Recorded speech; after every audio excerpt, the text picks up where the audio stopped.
আর এক দল, আর এক জামাত, আর এক লোক, আর এক শ্রেণীর মানুষের বক্তব্য হলো, হ্যাঁ ইসলামে রাজনীতি আছে, তবে ইসলামী রাজনীতির অর্থ শুধুই ক্ষমতায় যাওয়া। বুঝাইতে পারি নাই?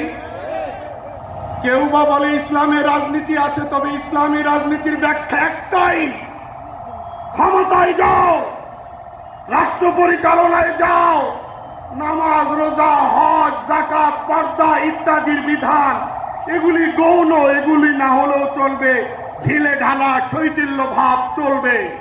আমরা মনে করি এই ব্যাখ্যাটাও পথভ্রষ্টতার ব্যাখ্যা, এই ব্যাখ্যার সাথেও আমরা না। ইসলামে রাজনীতি আছে এবং ইসলামী রাজনীতির অর্থ শুধুই ক্ষমতায় যাওয়া না, ইসলামের সমস্ত বিধান কায়ে মনোবাক্যে গ্রহণ করা।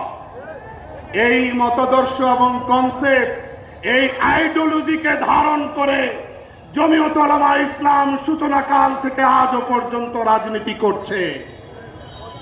ইসলামী রাজনীতির অর্থ যদি হয়